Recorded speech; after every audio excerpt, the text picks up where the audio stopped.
Troy Franklin had a big-time breakout game, 9 targets, 8 grabs, 89 yards, and a touchdown. Matt, I want to play a game of buy or sell. Look at the release. There's your separation. Great route. Stutter and go. Gets by clean. That is unbelievable. May be the greatest catch I've ever seen. Buying the breakout, or are you selling it? You think this is just a one-game blip. Troy Franklin, 9 targets, 8 grabs, 89 yards, and a touchdown. Buy or sell? So I posted this on social media, the Troy Franklin route participation number. Because this has always been on my radar with this Broncos receiving core and like pass catching group in general. The last 365 days is basically it's Cortland Sutton, who's the constant, who's the metronome, and then it's like a bunch of dudes in his orbit, right?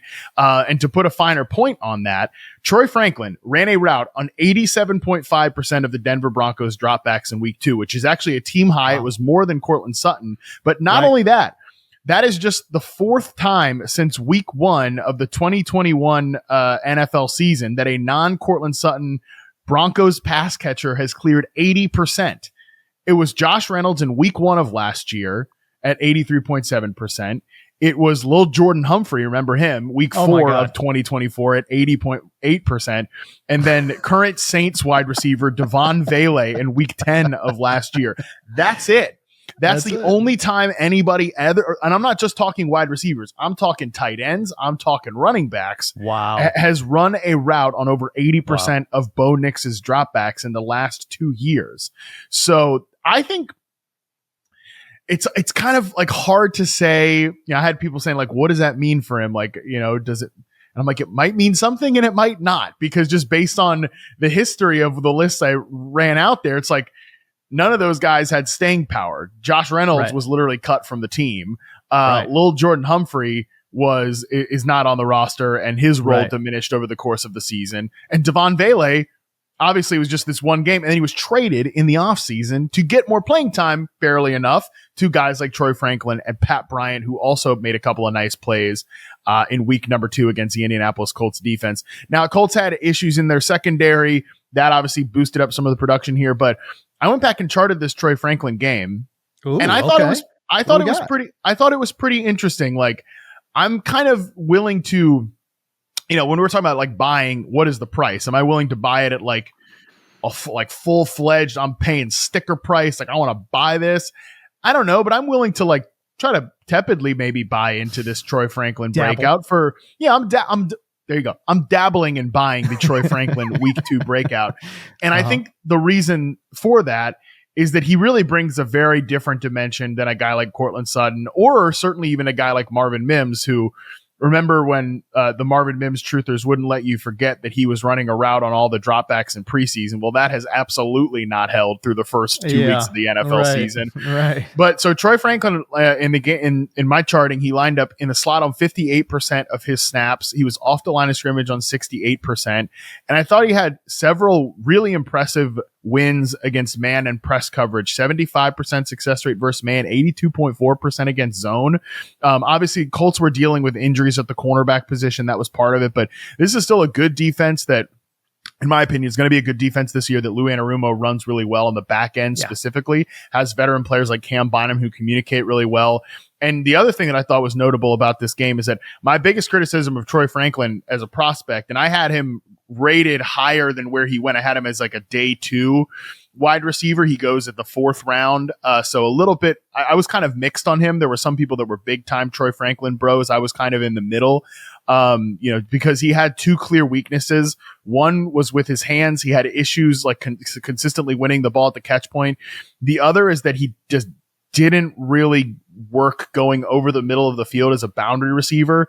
He had several, again, really nice wins on slants and digs, specifically against man coverage, where he just, when he cut it, like he was just open because he has a lot of speed. And that was another thing that was notable too. Like Bo Nix would put the ball on him and he would run after the catch. I thought he brought, again, like a very different dimension, because Cortland Sutton's a good player, but he's like one of the worst yak receivers in the league. Some of that is role, and some of that is just like where he is at this point. He doesn't have the same juice he did early in his career, injuries, things of that nature. So that was all those, like a player perspective was interesting to me with Troy Franklin.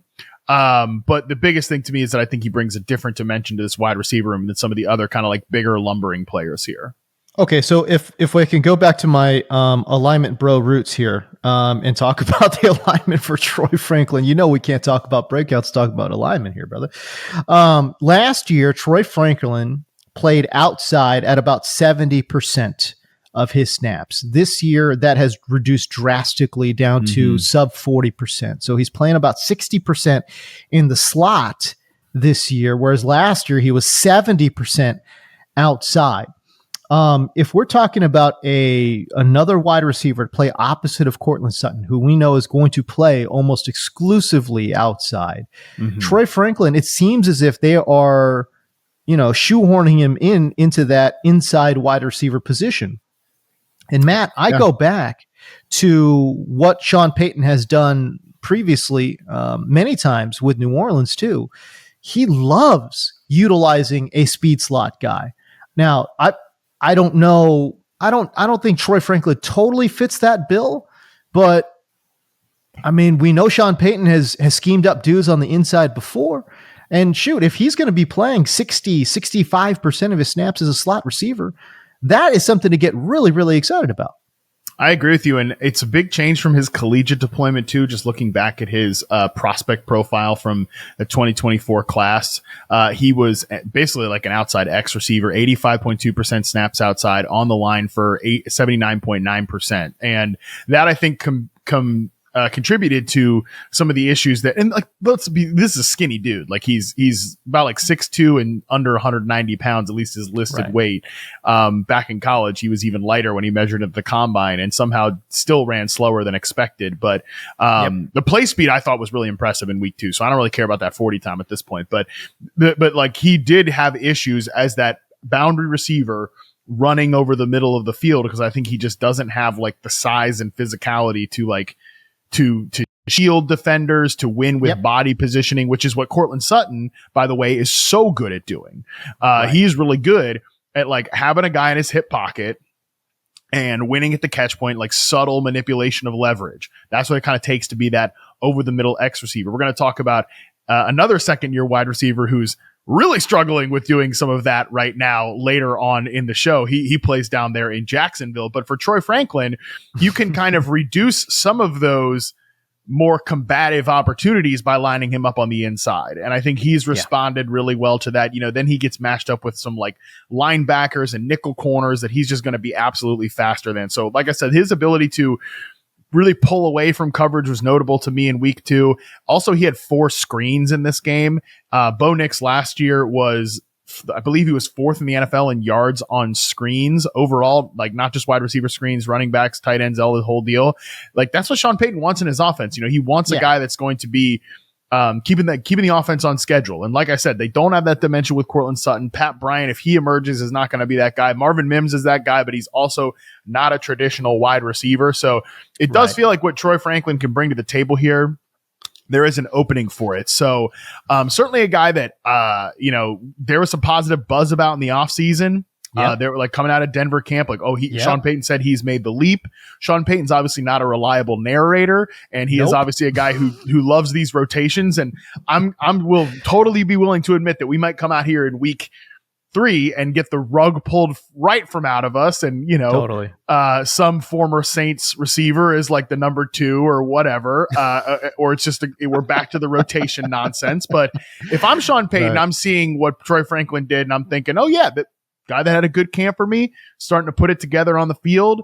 Let's keep this guy in our wide receiver, like full-time sort of basis here. I really liked what I saw from Troy Franklin, and I'd be willing to buy it.